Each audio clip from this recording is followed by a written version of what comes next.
Hi Cancer, welcome po sa ating channel. Ito ay yung monthly gabay tarot reading for November 2024 for your career and money. Please be reminded kung naka-resonate kayo, comment down. Kung hindi kayo naka-resonate, ibigay niyo po sa iba kasi channel reading po ito. This is for you, Cancer, for your career and money, November 2024.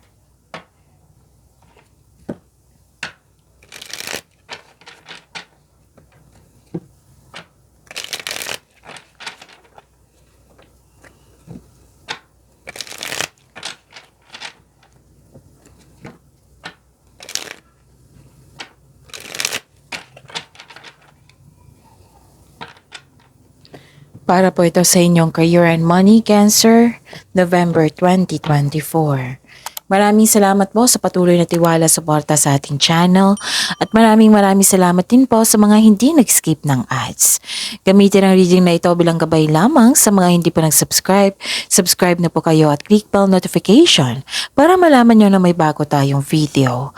Para sa mga gusto magpa-reading po, may lumabas dyan sa screen nyo ngayon. Panoorin nyo po at sundin ng instruction. Calling the attention sa mga suki ko dito na Cancer. Open na po ang inyong monthly gabay tarot reading for November 2024. May 6 months from now reading tayo at love life reading po. So message me, Cancer, for schedule. Maraming salamat po. Spirits Guide, mga ganap po sa career and money ni Cancer ngayong November 2024. I need 3 cards po.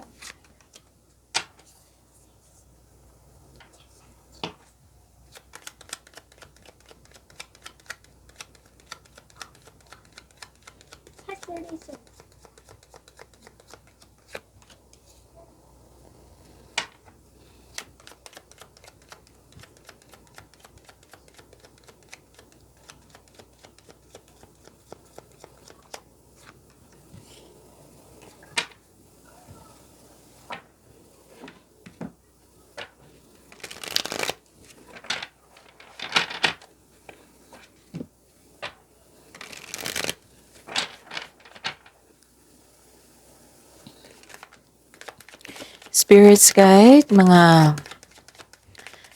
mensahe po para sa career and money ni Cancer ngayong November 2024. I need 2 cards po.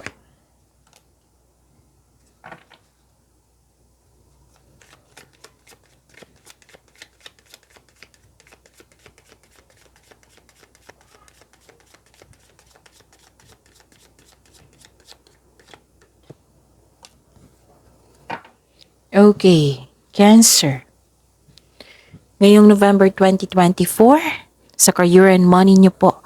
Wow, ang ganda. Kasi nakikita ko dito na hope and healing. Yes, hope and healing, personal growth. Nakikita ko rin dito yung fame. Fame, tapos nakikita ko rin dito yung money luck. Yes, marami din kayong niisip na ideas, which is blessings ito. Nakareceive po kayo ng blessings, ideas, thoughts, na binigyan mo ng aksyon. Nakareceive kayo ng, pwedeng nakareceive kayo ng regalo, pwedeng nakareceive kayo ng regalo or tulong. So, 2 card na po nagsabi dito na may recognition, may fame. Pwedeng nakatanggap din kayo ng awards or papuri from other people. Recognition po, compliment. So, this is abundance. Yes, nakikita ko yung abundance dito at pag-aalaga mo sa inyong kaperahan at kaperahan at sa inyong career. At nakikita ko dito may meeting, reunion, may special event, public event. Yes, yun ang message. Ang message po para sa inyo, Cancer. Wisdom, insight into the nature of physical objects, gives your foresight. Use your best judgment. Opportunity. So, new job opportunities, change of workplace or business trip. Change is coming just in time. Wow, so this is opportunity, ha? New job opportunities, change of workplace or business trip. So, itong change na ito ay hindi kailangan na worried kayo. Hindi kailangan na ma-stress kayo kasi this is change for the better. Okay, Cancer? Spirits guide. Spirits guide mga... Okay. Energy po sa career and money ni Cancer ngayong November 2024.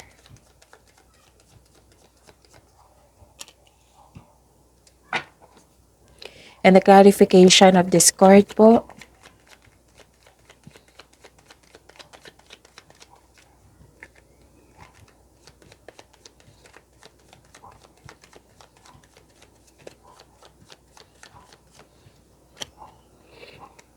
Wow, ang ganda.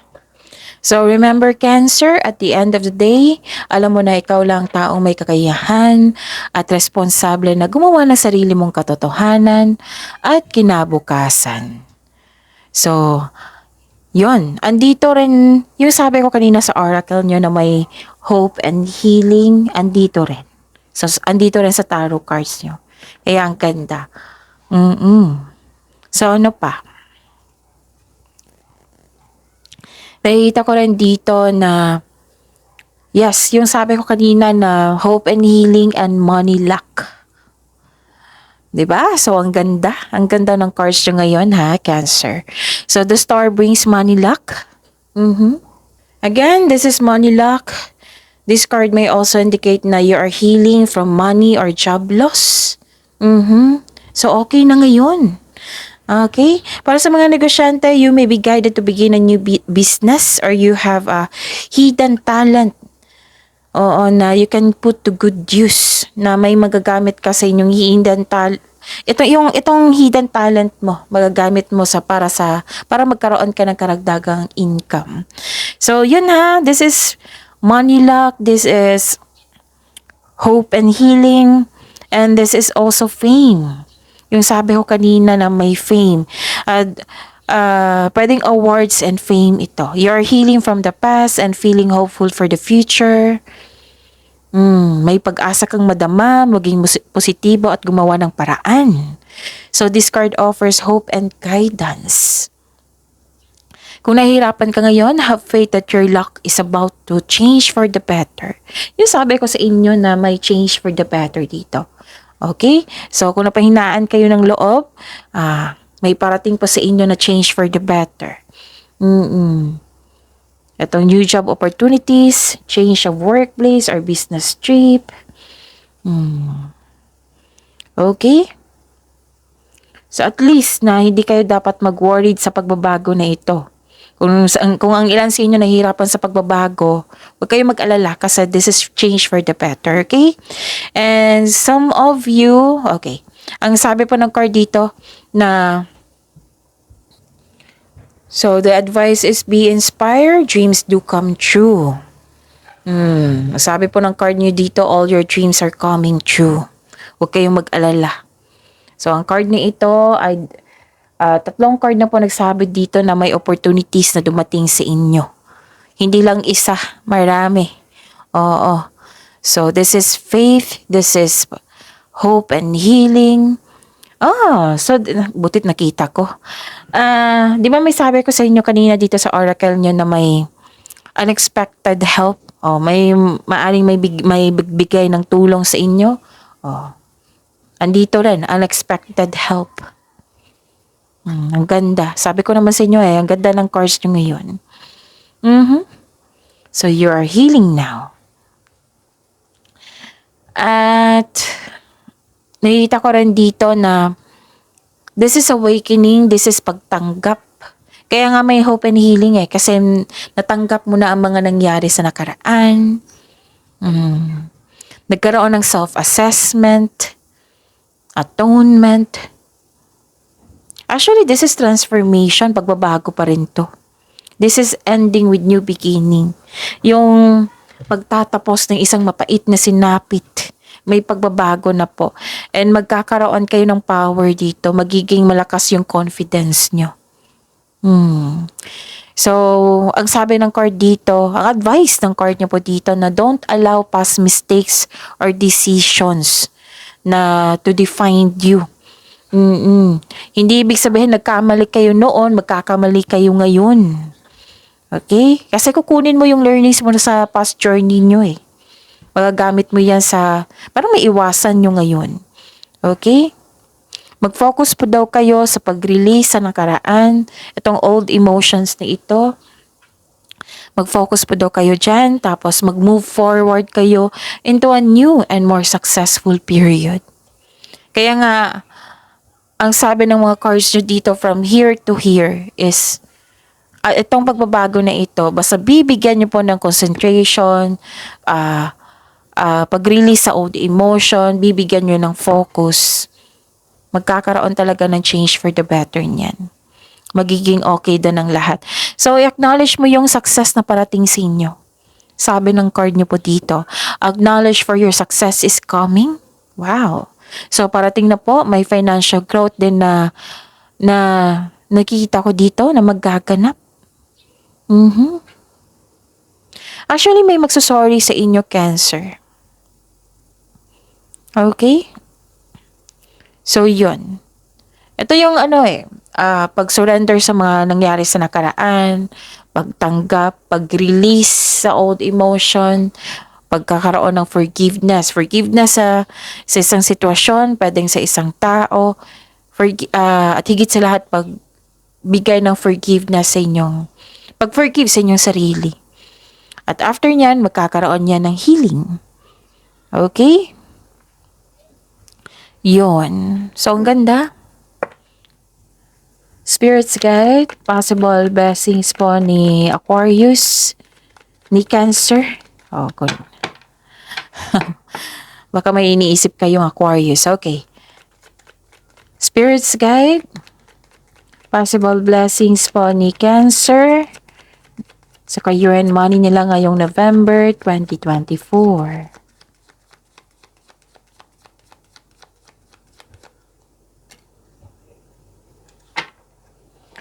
And a clarification of this card po.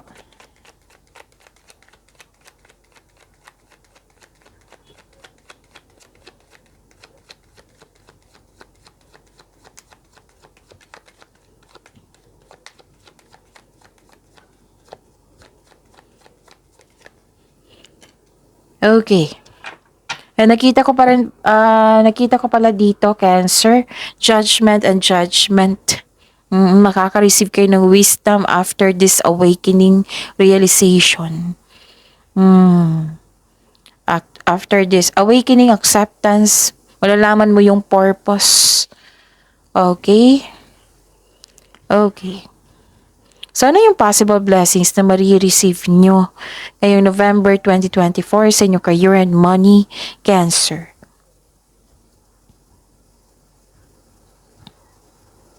Nakikita ko dito na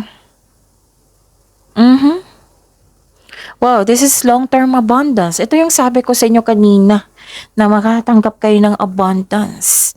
This is long-term abundance ha. Magkakaroon ng steady progress. Kung nag-invest po kayo na nababagalan kayo sa resulta, kailangan nyo daw ng mahabang pasensya po. Kasi ito ay magbubunga ng masaganang resulta kung hayaan mo lang itong magbunga. So, continue to take steady action on your goals while remaining patient and realistic about your expectation. Okay? Kung ikaw ay naghahanap ng trabaho or nag-iisip ng bagong karera, may perfect time po daw. Okay. Iwasan nyo lang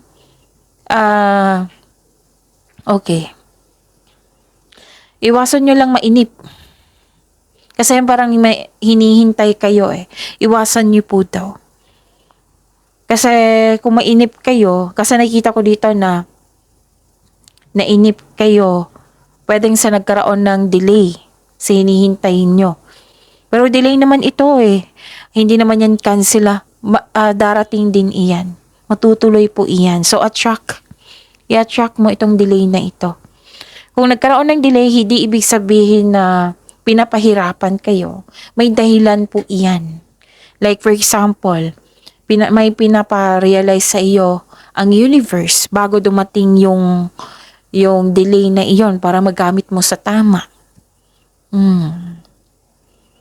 Okay? Tapos may distraction kasi dito. So kailangan umiwas. Kasi may matigas ang ulo or naging obsessive. Maybe this is your concern sa isang tao. So kung pwede po daw na habaan yung pasensya nyo kasi kung nakaramdam ka kasi dito ng nawalan ka ng gana dahil sa pag-uugali na ito. So kailangan yung umiwas sa ganyang uh, uh, iwasan na mainip, habaan ng pasensya. Kasi nawalan kayo ng gana dito eh. Pwede din nagkaroon kayo ng hesitation to take an action. Or may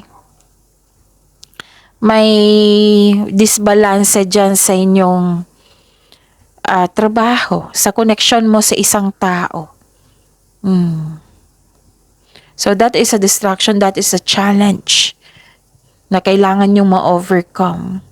Basta do not attract negativity, okay? Do not attract negativity. Kung pag-uugali, kung may concern kayo sa pag-uugali ng isang tao, so kung sobrang toxicity na ito, then put boundaries, limit yourself.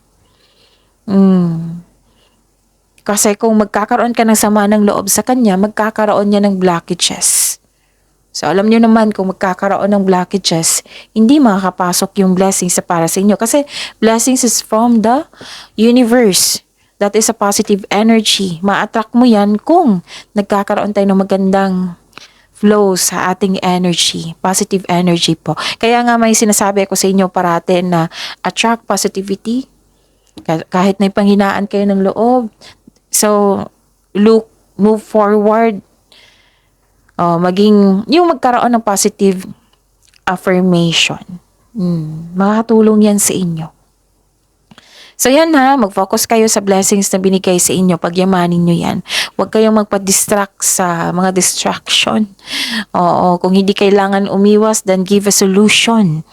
Basta may nakita ko ditong blessings sa inyo na long-term abundance and steady progress. Okay?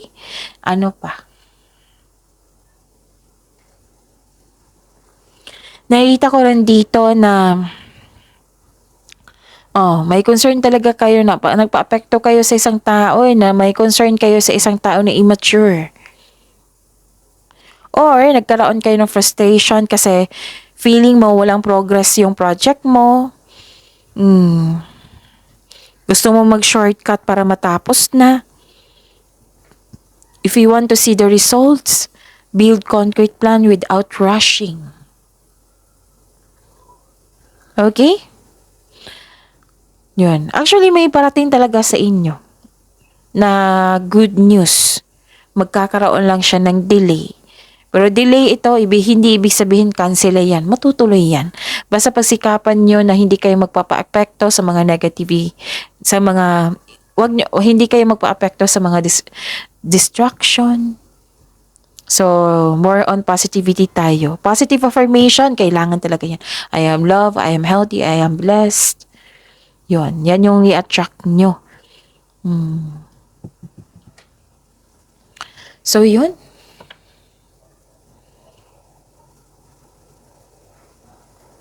May concern kayo sa immature na tao. So, give solution. Kung hindi kaya, then put boundaries, limit yourself. Huwag nyo i-accept yung negativity niya kasi nakakasama yan sa iyo. Okay. Spirit's Guide, challenges na ma-overcome po ni Cancer ngayong November 2024.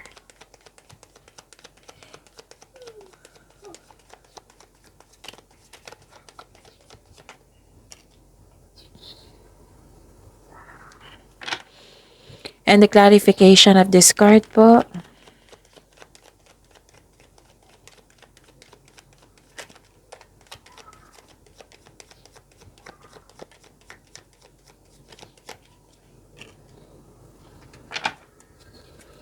Okay, Cancer. Maraming salamat po sa patuloy na tiwala sa suporta sa ating channel at maraming salamat din po sa mga hindi nag-skip ng ads. Okay, challenges ito ha na ma-overcome nyo. Kasi ang tanong, challenges na ma-overcome. Huwag kayong matakot sa challenges kasi dyan tayo magiging strong. Dyan tayo may maraming matutunan. Dyan tayo magiging successful. Okay? So, yun. Mag-ingat kayo sa taong manloloko or self-centered na tao. Yun nga, yung sabi ko sa inyo na may immature dito na tao na concern mo. Na pwedeng nagbibigay ito ng stress sa iyo. Pero I believe magiging okay kayo nito kasi may hope and healing naman. Tapos, mag-ingat kayo sa taong manloloko or self-centered na tao. This is a sign na may toxic na tao dyan na matigas ang kanyang ulo na ayaw makinig sa inyo or mahirap kausap. At okay, may tao talagang hindi totoo sa inyo. Cancer. Okay. So, Cancer, listen. May kontrata po ako nakikita dito. Ang sabi ng card dito, maaring magbasa muna bago pumirma. Kasi baka iba yung sinasabi nila na sa advertisement tapos sa kontrata na iba din. Yung expectation mo, yung advertisement na in-advertise nila kung ano yung kailangan nila. Tapos dito, kung ano yung job order, ganun. Tapos sa kontrata na iba pala. So, kailangan nyong intindihin ng mabuti yung nakasulat dyan sa kontrata nyo. Magtanong kung hindi nyo alam, kung hindi nyo naintindihan. Walang masama sa magtanong kasi karapatan natin yan. Okay? So, listen to your intuition also. Kung hindi nyo alam kung paano mag-connect yung intuition, i-search nyo po sa Google kasi maraming paraan yan. Basta sa intuition, siya yung magsasabi kung sino yung hindi totoo, na may nangyari na hindi mo alam, na kailangan mong malaman. Siya din yung magsasabi sa inyo ng next action. Siya din yung magsasabi sa inyo ng, anong tawag dito?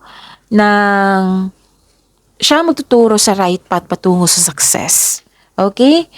Kasi baka kasi 'di ba sa kontrata, baka kasi may hidden charges or maka-discover ka ng deal na naging too good to be true. Kaya be wise at mag-ingat po. Okay? Okay. So, yun. Pagyamanin nyo yung blessings na binigay sa inyo dito, which is ang ganda ng blessings po. See you tomorrow, Cancer. Please like, subscribe, and click bell button for notification para updated ba kayo sa daily tarot reading natin. Maraming salamat po.